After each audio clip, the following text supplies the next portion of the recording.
Bueno, vamos a continuar con los temas que tenemos pendientes de la sesión pasada, la clase pasada.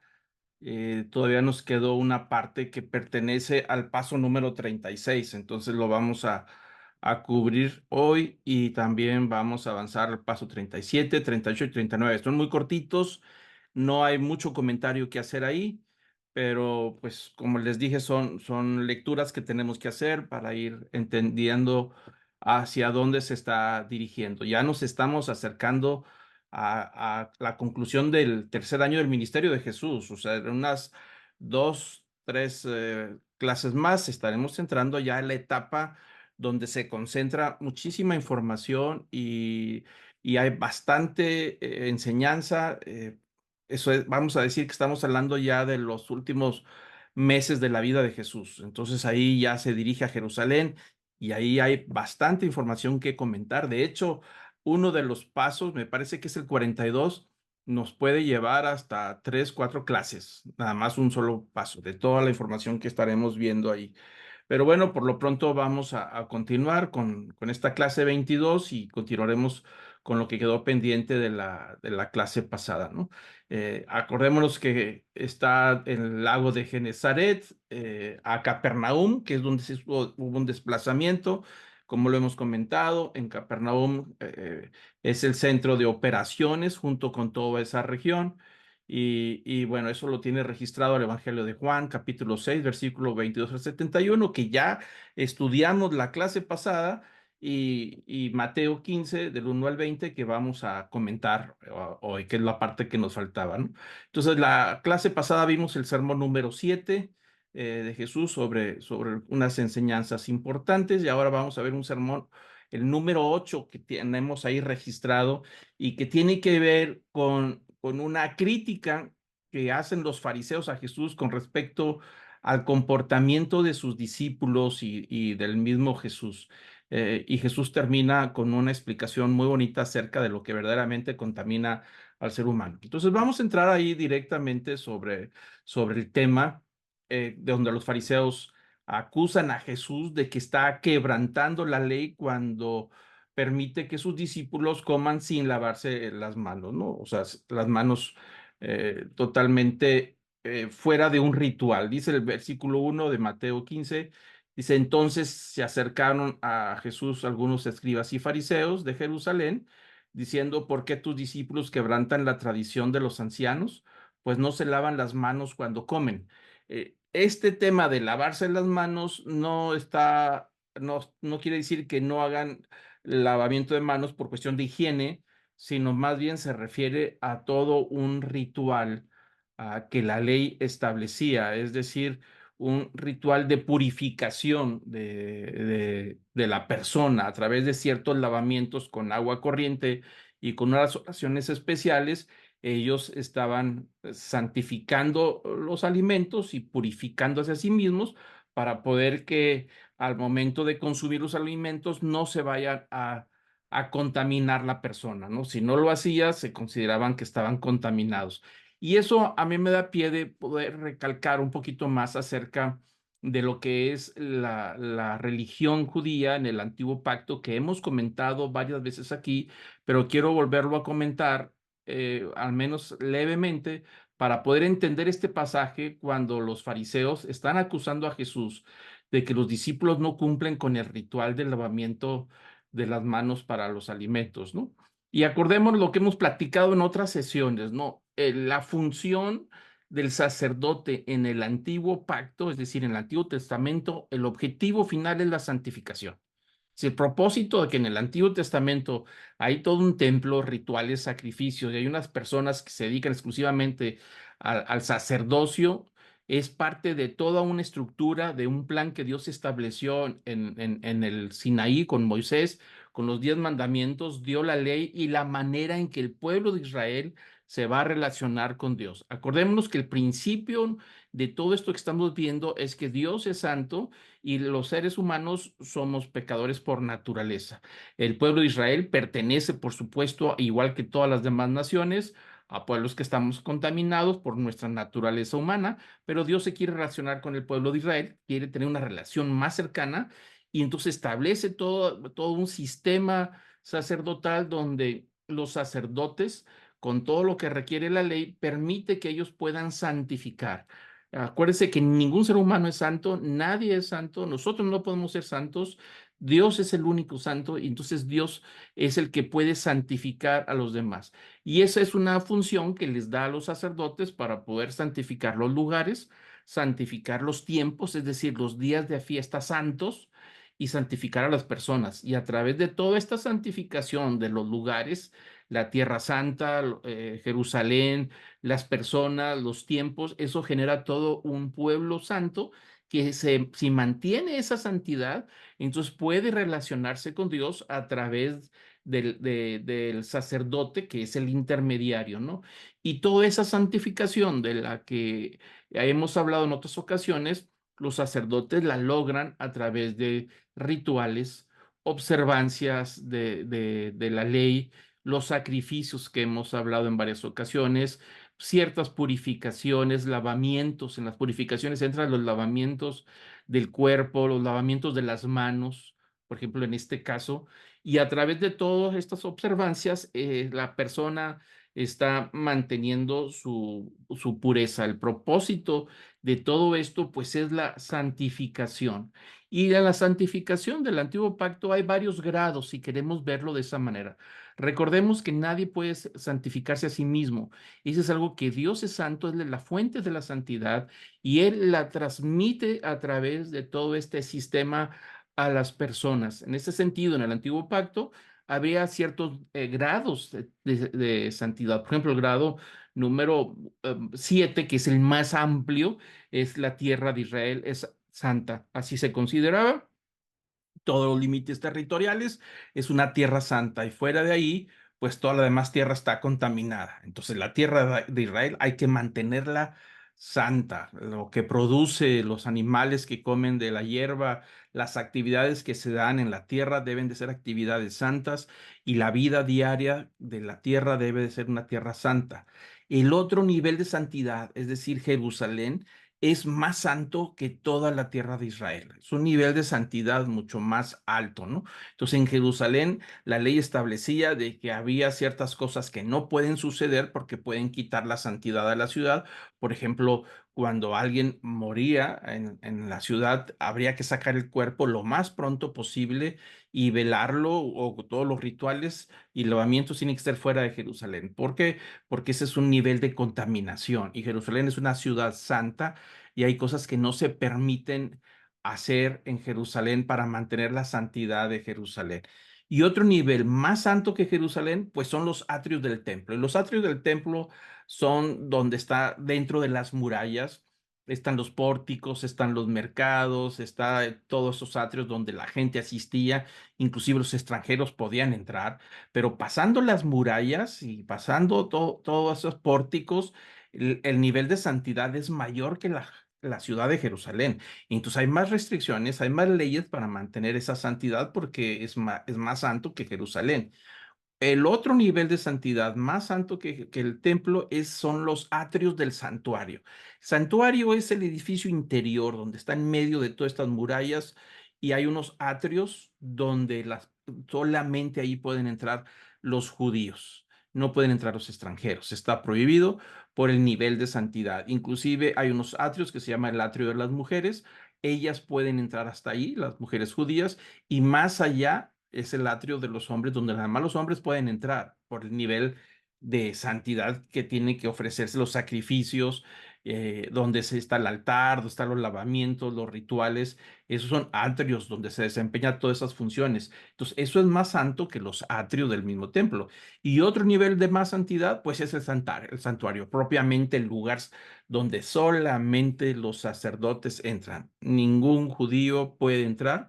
Solamente los sacerdotes entran para poder ejercer la santificación, los sacrificios, la sangre en el propiciatorio, el incienso de las oraciones, los pan del propiciatorio, el encender, mantener encendida los candelabros de la luz que representan la presencia de Dios. Entonces es el lugar más santo y por supuesto está el lugar santo, Es la parte después del santuario, está el lugar santo donde están las actividades de los sacerdotes, y al último, el lugar más santísimo es donde está adentro de la cortina, donde ni los sacerdotes pueden entrar.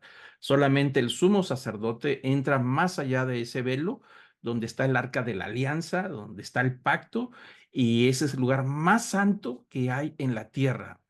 Para el pueblo de Israel es la presencia de Dios misma, y nadie puede entrar ahí más que el sumo sacerdote después de una serie de rituales especiales, y solamente una vez al año, para poder ejercer expiación por los pecados de todo el pueblo de Israel, ¿no? Y cuando hay que renovar la santificación del santuario, del agua, de todo lo que se requiere anualmente para mantener esa santidad. Entonces, esos son los grados de santidad que se manejan en el antiguo pacto, ¿no? Entonces, los sacerdotes cumplen con todos los requisitos, con todo lo que marca la ley, para ejercer rituales y observancias, sacrificios y purificaciones para mantener santo desde el lugar santísimo hasta la tierra. Ellos son los que se encargan de poder mantener la tierra santa y así estar las actividades. Pero está la parte contraria, que son las fuentes de contaminación, y ahí es donde entra este tema del que estamos comentando ahorita con Jesús y los fariseos. Es decir, todos nosotros, por naturaleza, el ser humano está contaminado, la tierra está contaminada, todo está contaminado, y por razones obvias de nuestra naturaleza de pecado, nosotros no podemos acercarnos a Dios. Pero una vez que se ha alcanzado esa santidad levítica, le voy a llamar levítica porque en el libro de Levíticos vienen todas las leyes y ordenanzas de la santificación en el antiguo pacto. Una vez que el judío, el israelita, logra esa santificación, pues tiene que mantenerla en su vida diaria, en sus actividades, en todo lo que tiene que hacer. Pero hay riesgos de entrar en ciertas cosas que pueden contaminar y hacer perder la santidad que él había logrado a través de los sacrificios. Por ejemplo, el número uno que genera muchísima contaminación es la muerte. Cualquier animal muerto, personas muertas, nadie las puede tocar más que las personas para esa actividad que se encargan de prepararlos para la sepultura. Las casas donde murió el difunto están contaminadas. Lo que toca los muebles, la ropa, todo está contaminado. Inclusive, como les digo, la muerte puede contaminar hasta un área muy grande. Y entonces es una fuente de contaminación muchísimo, muy grande. Y existían las reglas, las leyes y purificaciones para aquellos que habían tocado un muerto, podían lavarse y volver a recuperar la santidad. Por ejemplo, hemos oído hablar de cuando Jesús le decía a los fariseos sepulcros blanqueados, ¿no? Porque la costumbre, cuando la gente iba a la Pascua a celebrar en Jerusalén la Pascua, venía gente de fuera de la Tierra Santa, de otros lugares, y lo primero que tienen que hacer al llegar es purificarse, porque vienen contaminados de donde viven. Si viven en Roma, en Egipto, en otros lugares, vienen totalmente contaminados, y si quieren celebrar la Pascua en Jerusalén, lo primer acto es empezar a purificarse desde que llega a la Tierra Santa.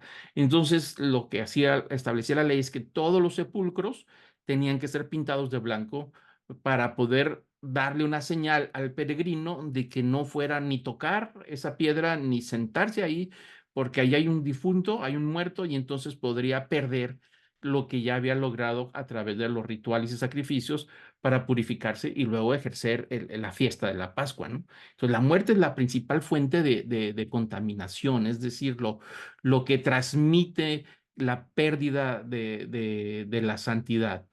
Los incumplimientos de la ley, es decir, las partes morales, o lo que se considera como pecado que llama la ley, por supuesto, eso también ocasiona la pérdida de la santidad. El derramamiento de sangre, también es importante entenderlo, que cuando alguien mata a una persona, la tierra queda contaminada por el asesinato, por el derramamiento de sangre, y hay ciertas leyes que se tienen que ejercer para poder limpiar otra vez la tierra, ¿no? Cuando hacen sacrificios de animales, inclusive, y queda la tierra contaminada con el derramamiento de sangre, tiene que haber una serie de rituales para poder recuperar. Acuérdense que también la mujer, cuando está en su periodo menstrual, está contaminada en esos días. y tiene que, después de terminar su periodo, tiene que ejercer ciertos rituales para recuperar su santidad. Inclusive cuando nace un bebé, tiene la mujer que ir a purificarse precisamente por toda esa actividad que se da de derramamiento de plasma y todo lo que pudiera estar ahí involucrado, ¿no? Pero entonces eso es una fuente de contaminación muy grande y habría que establecer las leyes para que se mantengan fuera y que no estuvieran en contacto, por ejemplo, con todo este tipo de fuentes. Otra fuente de contaminación que causaba la pérdida de la santidad son los defectos físicos. La ley establecía por el nivel de santidad del templo, había personas que no podían entrar más allá, sobre todo en el área de los atrios del santuario. Es decir, no pueden entrar, podían estar en las escalinatas, pero llegar ya a entrar al santuario donde están estos atrios, la persona ciega o una persona coja de nacimiento no puede entrar. Una persona lisiada no puede entrar, nunca podrá entrar en toda su vida, por causa de sus defectos, porque se considera una contaminación, ¿no? Entonces siempre están alejados ahí totalmente de la actividad más santa, de cierto nivel de santidad, ¿no? Si alguien entra, una persona con esos defectos físicos entra a una área que es muy santa, entonces ahí está ocasionando una profanación, es decir, una pérdida de la santidad del lugar. Entonces tienen que ejercer ciertos rituales para recuperarla, ¿no?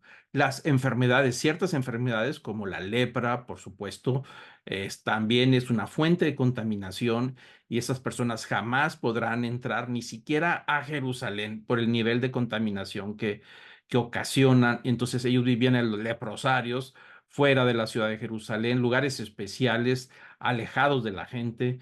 Y si por alguna razón alguien tenía que salir del leprosario y andar entre los pueblos, tenía que estar anunciando que trae lepra para que la gente mantuviera una distancia mínima de alejamiento. Así establecía la ley. No podía acercarse a cierta cantidad de metros por causa de la contaminación, porque esas enfermedades son fuente de contaminación y esa persona está contaminada, no es santa, nunca podrá entrar al templo por ningún motivo, ni siquiera a la ciudad de Jerusalén. Entonces todo lo que toca queda totalmente contaminado, hasta que por supuesto quede totalmente sanada, ¿no? Entonces ahí tenemos otro nivel de contaminación.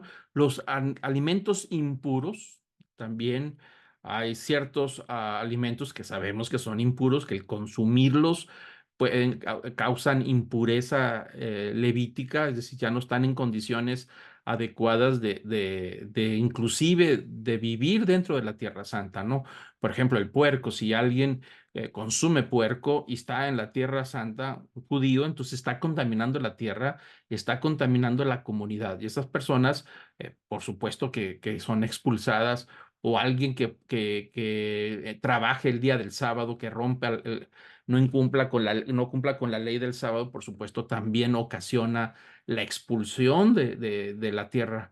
Es decir, él y su familia eran expulsados porque generaban una serie de contaminaciones. Así de delicado era. Y no se diga a los gentiles y su tierra, también generan contaminación hacia el pueblo de Israel y tenía la ley prohibido que las personas que estaban en una pureza levítica pudieran entrar a la casa de los gentiles, de aquellos que no eran judíos, mucho menos andar en tierras que no eran la tierra de Israel. Si por alguna razón tenían que cruzar por una tierra que no es judía o no es una tierra santa purificada, ellos quedan contaminados y cuando regresen a Israel, entonces tendrán que ir directamente al templo para poder ejercer todos los rituales necesarios para quitarse toda esta contaminación. Entonces tenemos las dos partes. El propósito de Dios es la santificación del pueblo de Israel a través de los sacerdotes, los rituales, sacrificios, y entonces va aumentando el nivel de santidad, ¿no? Hay, como le digo, grados de santidad y entre más alto sea el grado de santidad, más altos son los requerimientos. Y tenemos por el otro lado las fuentes de contaminación, que la contaminación más grande que hay de impureza es la muerte. Y cuando digo contaminación es que se pierde la santidad cuando alguien toca o pisa o se acerca a algo que es una fuente de contaminación. Entonces, una persona que tocó un muerto se contamina y otra persona que toca a la misma persona que tocó al muerto también queda contaminado, ¿no? Es así como se manejaba. Entonces, si yo toqué un muerto y alguien viene y me toca a mí, entonces queda totalmente contaminado también la otra persona. Yo me convierto en fuente de contaminación y así funciona todo esto. Y por supuesto, pues todo eso se lleva a esa pérdida de la santidad y entonces va degradando a la persona en grados de impureza. Es decir, la persona es ritualmente impura. Y cuando se dice ritualmente impura, quiere decir que ha estado contaminado y que no puede ejercer las actividades propias de la vida diaria, mucho menos de la vida de la santidad en el templo, de las actividades religiosas, de ir a la sinagoga, de juntarse con otros, mucho menos entrar al santuario. Entonces ahí es por el nivel de contaminación y que ellos mismos pudieran generar. Entonces, una contaminación de más alto grado es la abominación.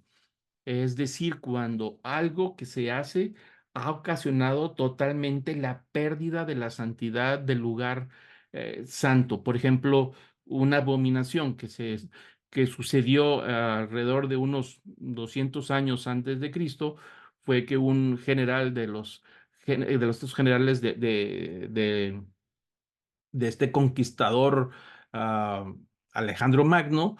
Después de muerte se dividen todo lo que conquistó Alejandro Magno en cuatro partes y uno de ellos se llamaba Antíoco y ahí le toca la tierra precisamente de toda esa región juntamente con Israel. Entonces él va y toma posesión de la tierra que heredó de las conquistas de Alejandro el Magno y entra a Jerusalén y va y sacrifica un puerco, un marrano dentro del lugar santísimo, ¿no?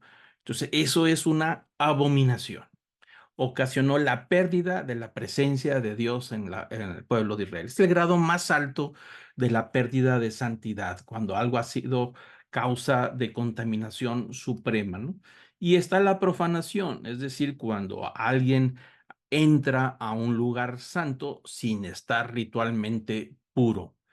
Eso también ocasiona que ese lugar quede profanado, aunque los rituales para la recuperación de la santidad son menores. Tiene que ver básicamente con espacios, ¿no? O con tiempos como profanar el sábado que le acusaban a Jesús. Y el otro nivel es desacralización, es decir, algo que es sagrado pierde la función o el estatus de sagrado por causa de que le dieron un mal uso equivocado con algo que no es santo. Por ejemplo, algo sagrado quiere decir que los muebles, por decir así, que son sagrados o las actividades se aparta para darle una función espiritual o religiosa. No se le puede dar otro uso. Si queremos decir una mesa que está que es sacra, esa mesa, quiere decir que el uso que tiene es solamente para cuestiones de santidad y para asuntos totalmente que tienen que ver con Dios. Si alguien la toma y la usa para otra función muy terrenal o mundana, entonces eso se llama desacralizar. Y eso también tiene que ver con las fuentes de contaminación que puede ocasionar que alguien llegue a tocar, por ejemplo, si alguien que tocó un muerto y va y toca un utensilio sagrado, pues eso ocasiona que ha sido desacralizado, ¿no? La contaminación, como lo vamos ahorita, es un nivel también de la pérdida de la santidad, en donde alguien fue contaminado, ¿no? No es algo que hizo necesariamente, sino que tocó algo que es una fuente de contaminación, como el caso de la muerte o de los muertos, por decirlo de una manera, o ir a entrar a la casa de un gentil, pues se contaminó automáticamente y entonces él es fuente de contaminación. Entonces hay rituales para poder recuperar, vamos a decir, la pureza y mantenerse en santidad, que era lo que hacían todos los peregrinos cuando venían de Roma, de Egipto, a las fiestas sagradas en el templo. Pisando la Tierra Santa, lo primero que tienen que hacer es quitarse la contaminación que ellos traían de donde venían, de sus actividades, ¿no? Y eso, por supuesto, con ciertos rituales, sacrificios, se quitaban ese tipo de contaminación. Y otro nivel que inferior es ritualmente sucio o impuro, por decirlo así. Es precisamente cuando alguien hace algo que, que no cumple con el ritual como debe de ser o con la observancia, como en este caso que estamos iniciando a estudiar cuando los fariseos le dicen a Jesús por qué sus discípulos no se lavan las manos. Para los fariseos estaban ensuciándose, es decir, los discípulos estaban sucios porque ensuciaron los alimentos, porque no cumplieron el ritual de la purificación. La ley establecía que antes de los alimentos tenían que cumplir con un ritual de lavarse las manos de una manera especial, no que se quiten la tierra, por supuesto lo hacían, pero había un lavamiento con unas oraciones que todavía se siguen practicando hasta ahorita, y una vez que ellos ya cumplieron con esas ritual de purificación, entonces ya estaban listos para tocar el alimento y poder comerlo y de esa manera evitar la pérdida de la pureza, ¿no? Entonces, este es el caso 5 ritualmente sucio, es cuando vemos que los fariseos acusan a los discípulos de Jesús que están ensuciando el alimento y están comiendo alimento impuro, no porque estén comiendo puerco o sangre, sino porque ese alimento no ha sido pasado por un ritual de observancia para poder comérselo, ¿no? Me parece que me faltó, perdón que ya me pasé. Perdón. Ah, No bueno, pasa nada. eh, espero que no se hayan confundido más con toda esta observancia. Además, permítanme un segundo. Ahí tenemos las tres partes de las fuentes de contaminación y los grados de impureza. Profanación, desacralización, contaminación y ritualmente sucio. Hasta ahí están las partes, ¿no? Ahora sí, entramos, después de esta explicación, vamos a entrar a lo que los fariseos están acusando a Jesús de esa manera. El versículo 3, Jesús les preguntó, Jesús les preguntó, ¿por qué también, después de la acusación de los fariseos que dicen que están rompiendo el ritual y están contaminándose con alimentos sin haber cumplido con el ritual, Jesús les dice, ¿por qué también quebrantan ustedes el mandamiento de Dios a causa de su tradición? Porque Dios dijo, honra a tu padre y a tu madre, y a quien hable mal de su padre o de su madre, que muera. Pero ustedes dicen, cualquiera que diga a su padre o a su madre, es ofrenda a Dios todo lo mío con que pudiera ser ayudado, no necesitará más honrar a su padre y a su madre. Y así ustedes invalidan la palabra de Dios por causa de su tradición. Y versículo 7 dice Jesús, es la primera vez que vamos a escuchar esa palabra y después la vamos a escuchar muy seguido, ¿no? En estos encuentros con Jesús y los fariseos. Dice, hipócritas, bien profetizó Isaías de ustedes cuando dijo. Y ahorita vamos a ver lo que profetizó Isaías. ¿Qué es lo que está pasando ahí? Los fariseos acusan a Jesús de que no están siguiendo los rituales de observancia levítica porque se están contaminando, pero Jesús les empieza a reprimir y a reprochar el verdadero problema que había en la religión de Israel entre los fariseos y los sacerdotes. Y les hace una pregunta, dice, ¿por qué ustedes quebrantan el mandamiento de Dios por causa de una tradición? Y entonces Jesús está diciendo, es una tradición la observancia del lavamiento de las manos, pero ustedes están quebrando un mandamiento, es decir, en cuestión de jerarquía, el mandamiento es el principio de Dios que no se puede quebrar, ni se puede quitar, ni se quiere sustituir ni siquiera por unas tradiciones, que era parte del problema de los fariseos. Los fariseos eran especialistas en los rituales, en las observancias, no se les escapaba nada, súper observantes. De hecho, la palabra fariseo significa separatistas. Era gente que se separaban del pueblo porque ellos se sentían que estaban en un nivel de pureza por encima de la gran mayoría de la gente, ¿no? Porque cumplían con todas las observancias. Habían llegado a desarrollar alrededor de casi 500 leyes con las actividades de alimentación, las actividades diarias, hasta la siembra, cómo sembrar. No podías mezclar dos granos de diferentes especies en la misma siembra.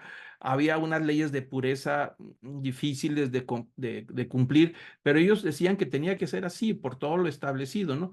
Entonces Jesús dice, ¿cómo ustedes, hipócritas, dice, primero le dan más importancia a las tradiciones en lugar de cumplir con el mandamiento? Y ese es el problema de la religión finalmente, ¿no?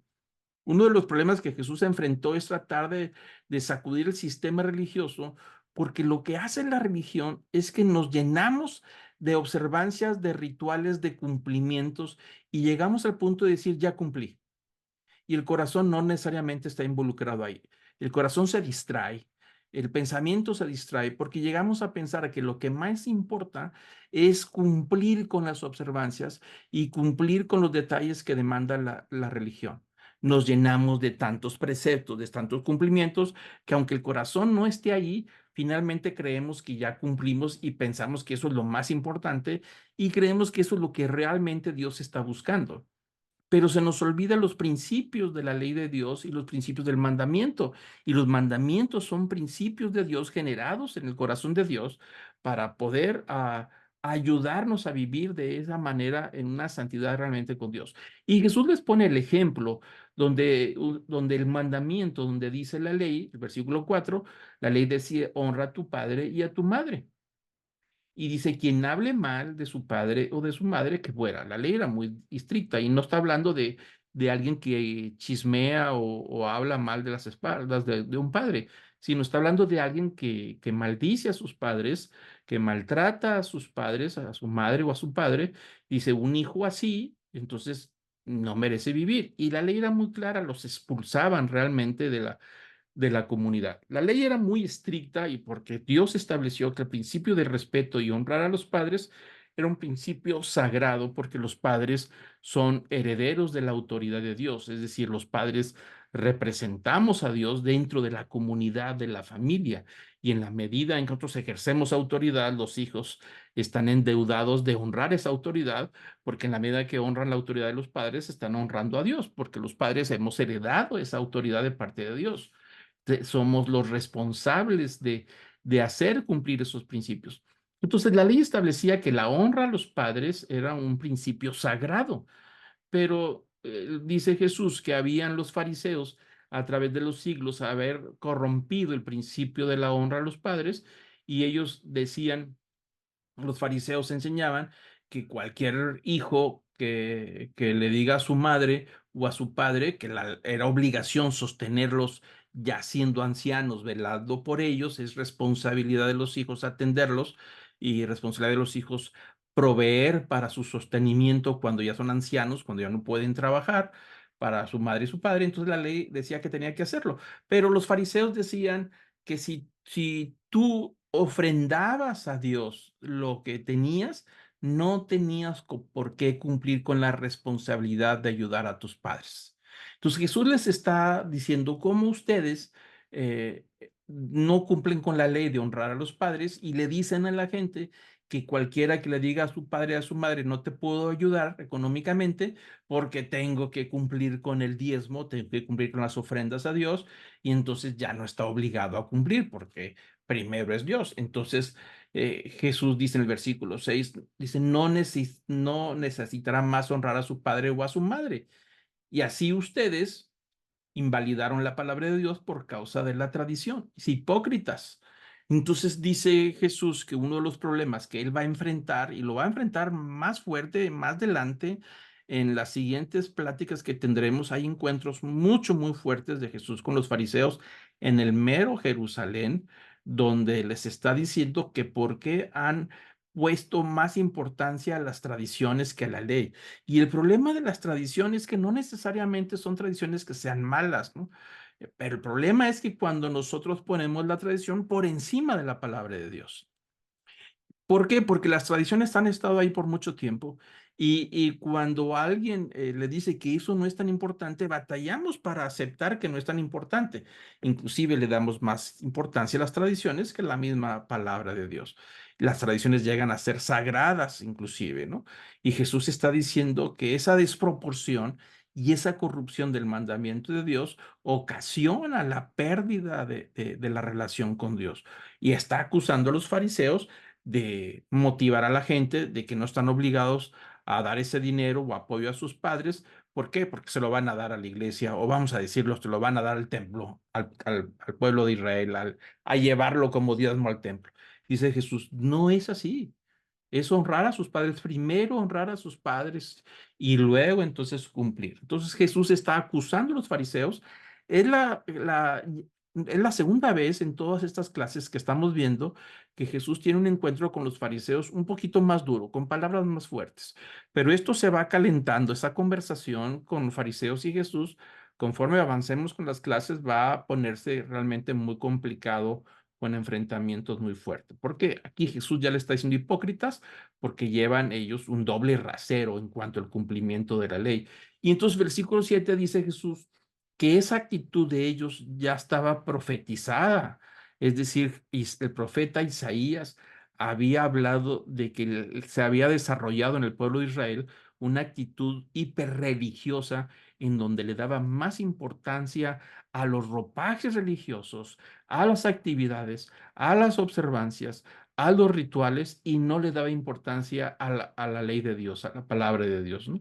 Entonces toma referencia a Jesús de lo que dice el profeta Isaías en el capítulo 29, versículo 13. Ahí está escrito, pero Jesús lo cita en esta conversación y dice el versículo 8. Jesús repite las palabras del profeta Isaías. Dice, este pueblo con los labios me honra, pero su corazón está muy lejos de mí. Y ahí está el problema del que Jesús viene a tratar, y que es el problema cuando caemos en la religiosidad, ¿no? Cuando caemos en la religiosidad, quiere decir que nosotros no sabemos todos los preceptos, hablamos con mucha espiritualidad, no sabemos la Biblia de memoria, cantamos todos los cantos, todo lo que hay que hacer, pero nuestro corazón está muy lejos de tener una relación con Dios. Y ahí está parte del problema de lo que Jesús viene a corregir. Dice, sí, este pueblo me habla y me canta muy bonito y me dice, me lee y todo, me honra, pero su corazón está muy lejos de mí.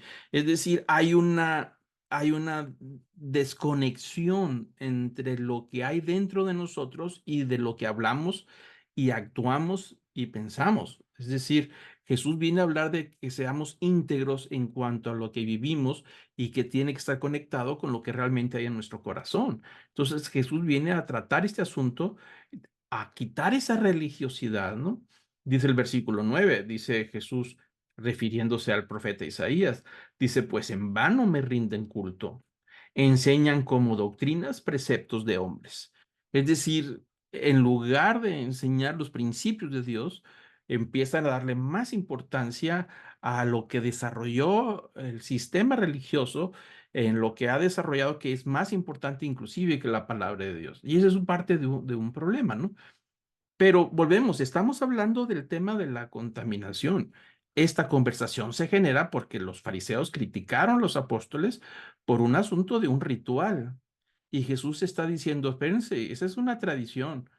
Y ustedes las están cambiando la ley de Dios y le están dando más importancia a las tradiciones. Y el resultado es ese. Dice, de los labios me honran, pero el corazón se desconecta. Lo que Jesús vino a buscar es una relación personal, es decir, algo interno, no un asunto que tiene que ver con observancias y actividades, con toda la pompa que se lleve, los rituales. No es eso lo que Jesús vino a establecer. Acordémonos de Jesús y la mujer samaritana, buscando adoradores en espíritu y en verdad, no en un sistema religioso, ¿no? A veces la religión trata de conectar el corazón del hombre con Dios, pero no se logra, por eso se llama religión, viene de religar, de volver a unir, pero no se puede porque el sistema con todas las observancias y rituales puede uno a cumplir con todos los detalles, pero el corazón puede estar desconectado. Entonces Jesús viene a decir que lo que él está buscando y lo que va a hacer ahora es que la persona tiene que estar conectada con Dios desde el corazón mismo, desde donde somos, desde donde pensamos, donde estamos verdaderamente involucrados, desde ahí, no de una actividad religiosa. Alguien puede tener una apariencia de bondad sin ser bondadoso. Alguien puede ser muy caballeroso y ser un patán en el interior, nada más que está disfrazado de caballerosidad, ¿no? Entonces Jesús viene a hablar de una relación totalmente íntegra, ¿no? El versículo 10, Jesús sigue hablando y ahora les está hablando a sus discípulos y a la multitud les dijo, oíd y entender, es decir, pongan atención. Dice, no es lo que entra en la boca lo que contamina al hombre, sino lo que sale de la boca, eso es lo que contamina al hombre. Y él está haciendo referencia a la crítica y a todas esas observancias. Dice, no es el alimento que lo va a contaminar, pensando que si no, si come un alimento que no está ritualmente purificado, entonces va a quedar contaminada la persona. Dice Jesús, no, no, no, ese es el sistema religioso. Lo que realmente contamina al ser humano es lo que sale del corazón. Es decir, lo que sale de su boca, no lo que entra a la boca. Y entonces Jesús está rematiendo contra todo el sistema religioso en donde la gente se quedaba con el cumplimiento de los rituales nada más, pero el corazón estaba totalmente contaminado.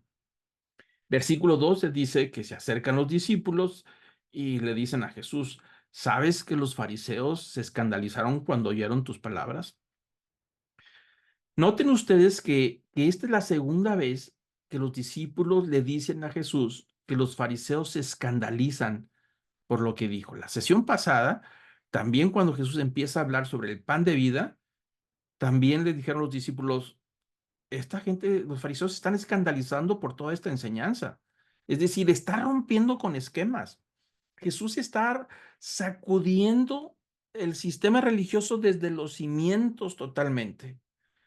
No en vano ya hay ideas, ahí vemos en el Evangelio que ya hay unas propuestas de quererlo silenciar a Jesús. ¿Por qué? Porque está sacudiendo y está exhibiendo la carcoma del sistema religioso, desde la purificación del templo, cuando echa fuera todos los mercaderes, desde ahí hasta el sistema religioso con los fariseos. Y ahora Jesús está diciendo, dice, no es lo que contamina el alimento, o sea, usted lo come y le das gracias a Dios, pero no te va a contaminar, sino lo que sale del corazón. Ahí está la fuente de contaminación más grave de la que está diciendo Jesús. Si se fijan, las fuentes de contaminación que nosotros vimos hace unos momentos, todas son exteriores. Fuentes de contaminación, pues los muertos, los alimentos, la tierra que no es de la tierra santa, todo ese tipo de cosas son cosas externas. Y Jesús está diciendo, no es lo externo lo que contamina, es lo que está dentro de nosotros, en nuestros pensamientos, en nuestras ideas. Ahí salen lo que somos, nuestros actos salen de lo que realmente estamos generando. Por eso les dice a los fariseos, a los discípulos, pues sí, se están escandalizando y déjenlos que se escandalicen, porque la verdad es que esas cosas no son las que contaminan, sino lo que hay dentro del corazón. Entonces le dice Jesús, versículo 13. Pero él contestó y les dijo a los discípulos, toda planta que mi Padre Celestial no haya plantado será desarraigada. ¿Qué está diciendo con eso? Que lo que estaban haciendo los fariseos no era plan de Dios. Es decir, no estaba dentro del plan que hicieran todo ese sistema riguroso de observancias, de tradiciones. Dice, no, no era plan de Dios. Dice, toda planta que el Padre no ha plantado va a ser desarraigada. Es decir, eso no. La ley, los mandamientos, por supuesto, pero todas esas tradiciones no estaban dentro del plan. Por eso dijo Jesús, va a ser quitado. Todo ese tipo de cosas van a ser quitadas. Versículo 14 les dice Jesús, déjalos, son ciegos, guías de ciegos, y si un ciego guía a otro ciego, ambos caerán en el hoyo. Entonces dice Jesús, no podemos hacer nada. Si ellos quieren seguir en su ignorancia, pues lo único que están ocasionando es que todos los que anden detrás de sus enseñanzas van a estar igual que ellos y van a caer en un pozo. Es decir, no tienen luz, no tienen claridad, no tienen entendimiento, no andan en la verdad, están enredados y emocionados y entusiasmados con los rituales y la observancia con la pompa de la religiosidad, que han sido cautivados y atrapados, pero no han podido salirse de ahí. Y si ellos quieren seguir allí, pues déjalos que sigan siendo ciegos y que arrastren a otros ciegos. A ambas partes van a caer en el hoyo, dice Jesús, ¿no? En el versículo 15 dice que el apóstol Pedro le dijo, bueno, explícanos la parábola de qué estás hablando, ¿no? Y él les dijo, ¿también vosotros estáis aún faltos de entendimiento? ¿No entendéis que todo lo que entra en la boca va al estómago y luego se elimina? Está hablando de los rituales, una vez más, del alimento que no fue pasado por el ritual de la purificación. Dice, que no te dan cuenta, te lo comes y luego ya el cuerpo lo procesa y luego lo desecha. Ese sale. Dice, pero lo que sale de la boca proviene del corazón. Y eso es lo que realmente contamina al hombre. Versículo 19, porque del corazón provienen los malos pensamientos, los homicidios, los adulterios, fornicaciones, robos, falso testimonio y calumnias. Estas cosas son las que contaminan al hombre, pero comer sin lavarse las manos no contamina al hombre. Entonces Jesús está sacudiendo una vez más. Jesús está enseñando a los discípulos cosas que ellos no entendían o no esperaban que un maestro de la ley les pudiera enseñar esas cosas, porque los fariseos enseñaban otra cosa, los maestros de la ley enseñaban otra cosa, enfatizaban la religiosidad, enfatizaban el ceremonialismo, enfatizaban los detalles. Y vamos a hablar de eso más adelante cuando llegue el momento en que Jesús está en Jerusalén teniendo un encuentro fuertísimo días antes de que Jesús lo crucificara. Cuando Jesús les dice a los fariseos hipócritas que cuelan el zancudo pero se tragan todo el camello. Los dos son animales impuros, tanto el zancudo como el camello, está prohibido comérselos. Entonces los fariseos pasaban el agua antes de tomarla por un sedazo para asegurarse que no hubiera un mosquito por ahí, porque si tomaban el mosquito al beber agua, pues perdían su santidad. Entonces dice Jesús, pues sí, cuelas el mosquito, pero te estás tragando todo el camello, es decir, estás con actividades de mayor contaminación. Y sin embargo, eres muy estricto en las cuestiones religiosas, ¿no? Entonces Jesús está enderezando y poniendo que realmente la santidad es algo que viene desde el corazón, no desde afuera. No porque tú tocaste un elemento santo vas a ser santo. No porque tocaste un elemento sagrado, entonces vas a recibir esa santidad. A veces la gente dice, bueno, pues voy a tomar la Biblia y con la Biblia, que es una palabra santa, entonces me va a ir bien. Y se la lleva y la mete al maletín de los negocios o la tiene ahí abajo de la almohada o cosas así para sentirse que la santidad esté más cerca. No es así. La santidad no llega así. Viene desde el corazón, desde las buenas intenciones, los buenos pensamientos, las buenas actitudes, los buenos deseos, el buen comportamiento, el cambio de vida, una nueva manera de pensar, el honrar a Dios con el corazón, el arrepentimiento genuino y de todo corazón. Ahí es donde viene, al final de cuentas, la fuente de santidad, después de haber sido santificados por lo que Cristo hizo en la cruz, el perdón de los pecados, ¿no? Entonces ahí está una enseñanza fuerte de Jesús, que los fariseos ya empiezan a ser sacudidos, ¿no?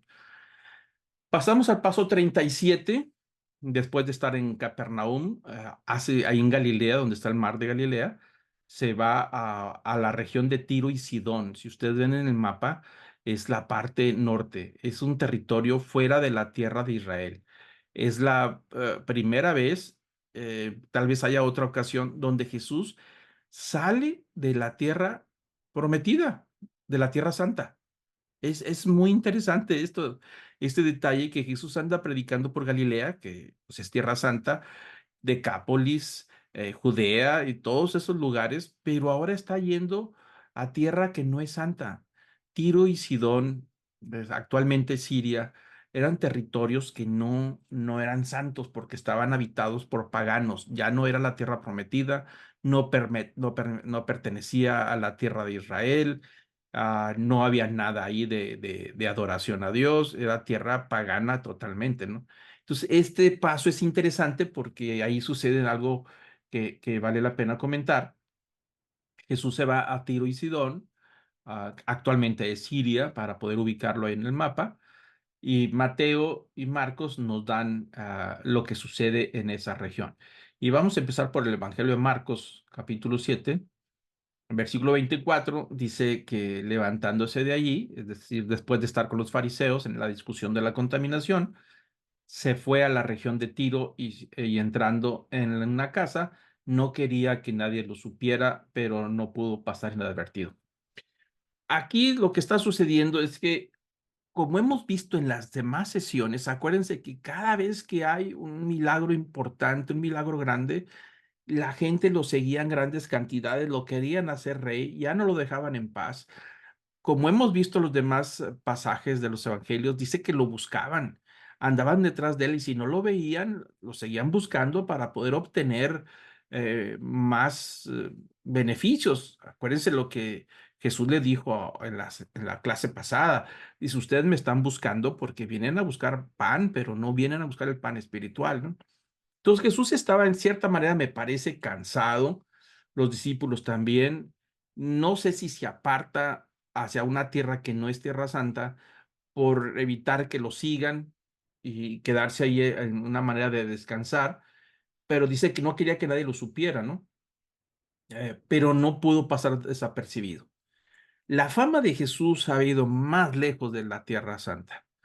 La fama de los milagros sobre todo, la alimentación de los 5,000, la resurrección del hijo de la viuda, sanidad de los ciegos, la expulsión de demonios, gente que estaba poseída por demonios, pues todo eso se hizo fama más allá de los límites de la Tierra Santa. Y la prueba está aquí. Se fue al norte y aún así no pudo pasar desapercibido. La gente lo reconoció y por supuesto lo estaban quizá a lo mejor esperando y en cuanto se dieron cuenta que andaba Jesús ahí en Tiro y Sidón, pues las multitudes empezó a seguir a Jesús. Y ahí sucede también algo interesante, ¿no? Dice el versículo 22 de Mateo 15, porque está registrado este evento en los dos evangelios, pero vamos a retomar Mateo 15, dejamos Marcos a un lado, pero vamos con Mateo 15, versículo 22. Dice, y he aquí una mujer cananea que había salido de aquella comarca, comenzó a gritar diciendo, Señor, hijo de David, ten misericordia de mí. Mi hija está terriblemente endemoniada. Pero él no le respondió palabra. Y acercándose sus discípulos le rogaron diciendo, atiéndela, pues viene gritando tras nosotros. Bueno, aquí la información es muy clara. Esta señora dice que estaba detrás de ellos gritando. Me imagino que ya era medio molesto para los discípulos porque le están diciendo a Jesús que, pues, que la atienda, porque ya no lo aguantan y está ahí gritando y siguiendo sus pasos por donde quiera que iba. Pero lo interesante es que, perdón, lo interesante es que esta mujer dice, Señor, le llama Señor, y Dios le reconoce su autoridad y dice hijo de David y está reconociendo su mesianismo, está reconociendo la línea de la herencia al trono de David. Esta mujer, a pesar de ser extranjera, porque es cananea, es de la zona de Tiro, de ese lugar, que principalmente eran griegos los que estaban ahí por esa zona, ¿no?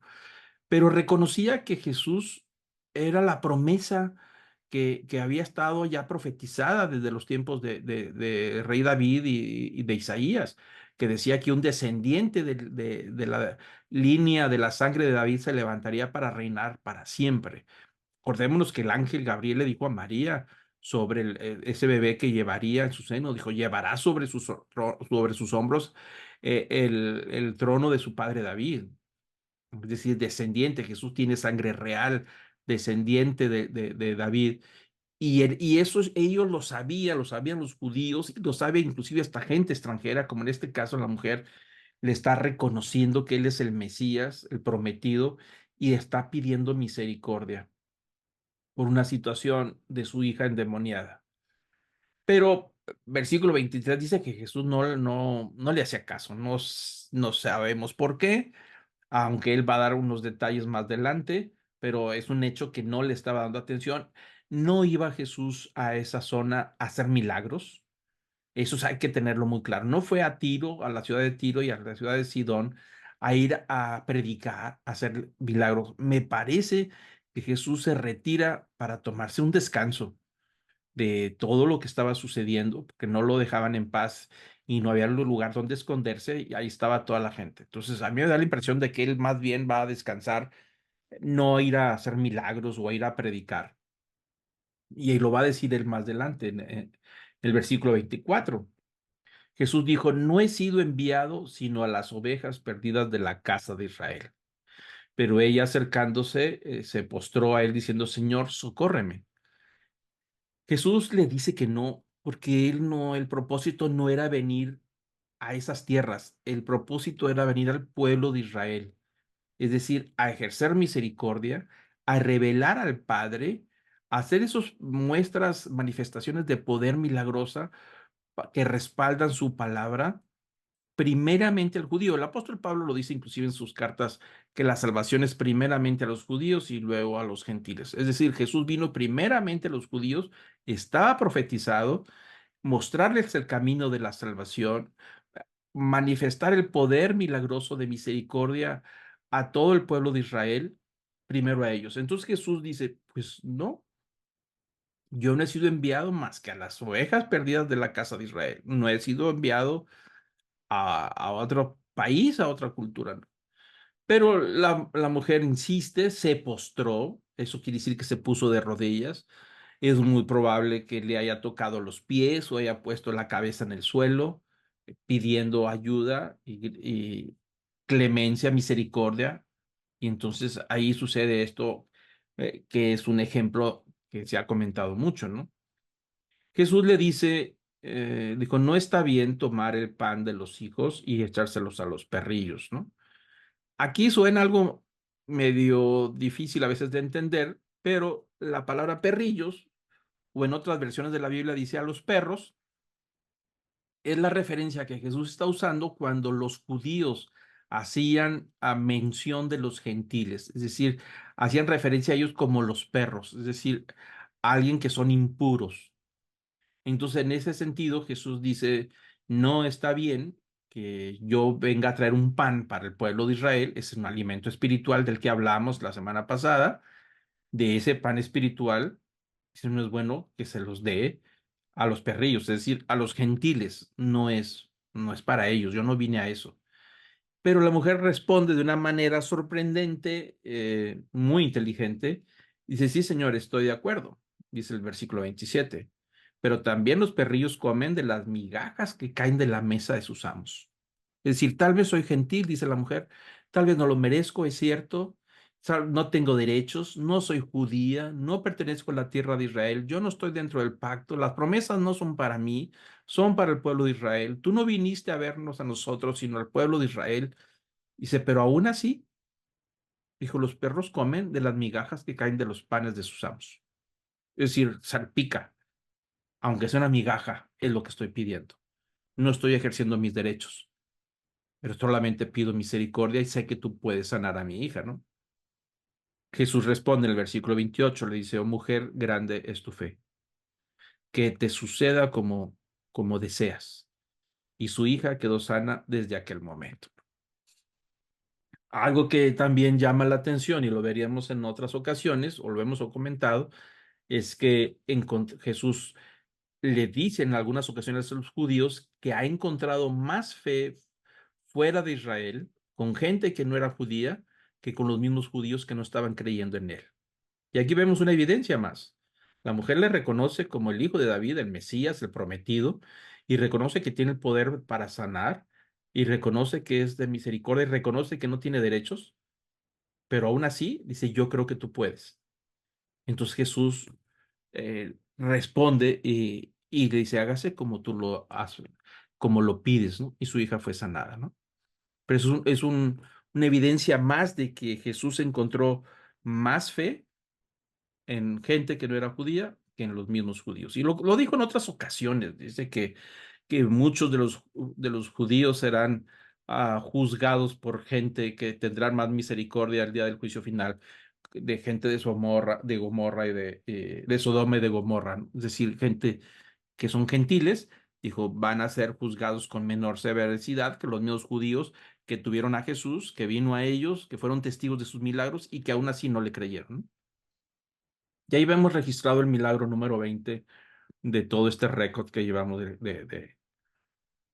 de registros de los milagros. Y entonces vamos al paso 38 rápidamente, desde el norte de Israel, más allá del norte de Israel, de la tierra de Sidón, Jesús se traslada ahora a la tierra de Decápolis, una provincia ahí cerca de donde estaba el demonio gadareno. ¿Se acuerdan que Jesús liberó a una persona endemoniado, un gadareno endemoniado?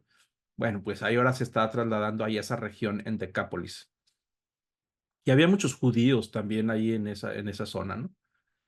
Dice el versículo 31 del capítulo 7 de Marcos, que volviendo a salir de la región de Tiro, pasó por Sidón, llegó al mar de Galilea y atravesando la región de Decápolis. Fue ahí también a predicar y a enseñar, ¿no? Y el versículo 32, una vez más, está constante, noten ustedes en los evangelios, constantemente está hablando de los milagros, de la gente trae enfermos. Dice que trajeron a uno que era sordo, que hablaba con dificultad y le rogaron que pusiera las manos sobre él. Entonces Jesús, tomándolo aparte de la multitud, a solas, llama la atención que no lo hizo así en público, se lo lleva aparte, a solas, le metió los dedos en los oídos y escupiendo le tocó la lengua con la saliva. Un método muy extraño, a mí me parece extraño. No sabemos por qué lo hizo así. A veces la gente quiere repetir los mismos métodos que hizo Jesús, pero no sabemos por qué lo hizo de esa manera, pero metió los dedos en sus oídos y tal vez se escupió en la mano y con los dedos tocó su saliva y luego tocó la lengua del mudo.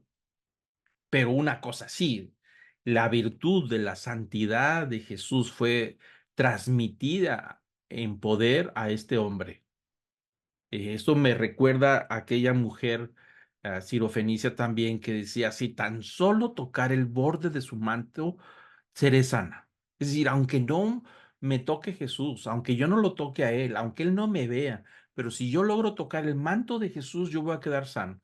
Y dije, y esta mujer lo toca y Jesús siente que salió virtud de él por el hecho de que tocaron su manto y algo salió. Bueno, algo aquí sucede que sale de Jesús esa virtud, ese poder a través de esa saliva que llega y toca la saliva del hombre mudo y hay una sanidad, dice el versículo 34, levantando los ojos al cielo, suspiró profundamente y le dijo, Efata, esto es, ábrete. Eso es lo que quiere decir esta palabra en arameo, es ábrete, o sea, abierto y al instante se abrieron sus oídos y desapareció el impedimento de la lengua y hablaba con claridad, ¿no? Y ahí está otro milagro, milagro 21, que sucedió ahí en Decápolis después de haber estado en Tiro y Fenicia, ¿no? Versículo 36 dice, Jesús le ordenó que a nadie les dijeran, pero mientras más se los ordenaba, tanto más ellos lo proclamaban y se asombraron en gran manera diciendo todo lo que ha dicho, lo que ha hecho bien, todo lo ha hecho bien, aún los sordos hace oír y a los mudos hablar. En esta ocasión estamos viendo que es la tercera vez que hemos leído desde que empezamos las clases que Jesús les dice después de una manifestación de milagro, les dice, no le digan nada a nadie, calladitos. ¿Por qué? Porque no era el momento, no era la hora. Acuérdense que una vez lo comentamos, la gente vio en Jesús, sobre todo después de la alimentación de los 5,000, lo querían hacer rey. Dijeron, este es el rey que estamos buscando. Poderoso, el Mesías, el hijo de David.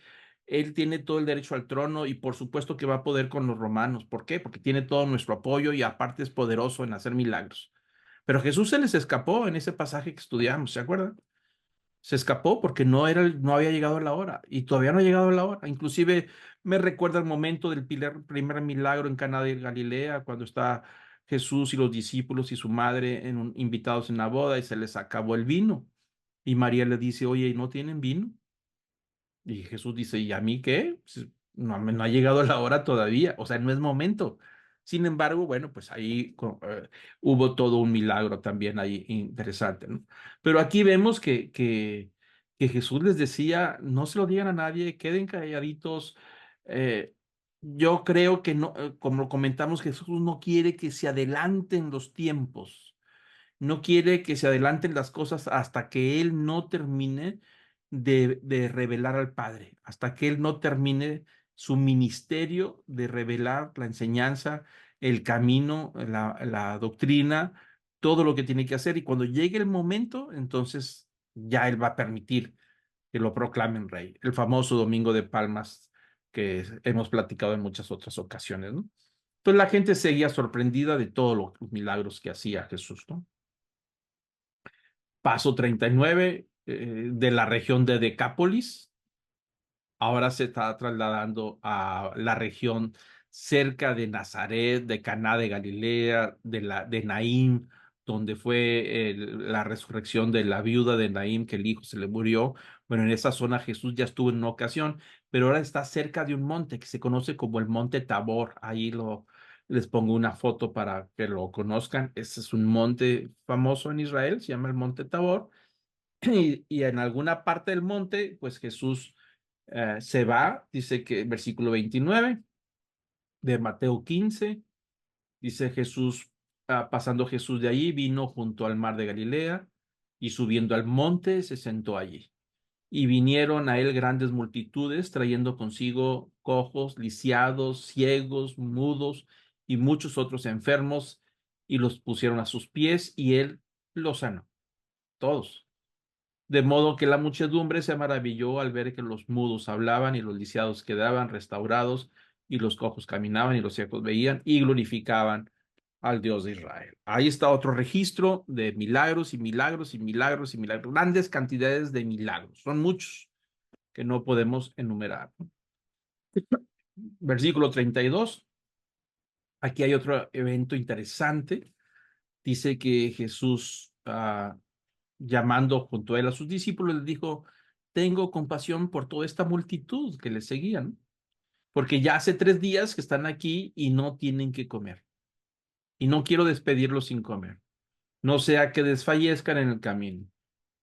Y los discípulos le dijeron, ¿dónde podríamos conseguir en el desierto tantos panes para saciar una multitud tan grande? ¿Cuántos panes tienen? Les preguntó Jesús. Ellos respondieron, 7 y unos pocos pececillos. Y él mandó a la multitud que se sentara en el suelo, tomó los 7 panes y los peces, y después de dar gracias los partió y empezó a darlos a sus discípulos y los discípulos a las multitudes. Comieron todos y se saciaron y recogieron de lo que sobró de los pedazos 7 canastas llenas. Y los que comieron fueron 4,000 hombres, sin contar las mujeres y los niños. Después de despedir la muchedumbre, subió a la barca y se fue a la región de Magadán, es decir, Magdala, por esa zona. Este es un evento que algunos comentaristas creen que es el mismo de la alimentación de los 5,000, pero la realidad es que no, es un evento distinto. Es un milagro parecido, pero es otro lugar totalmente.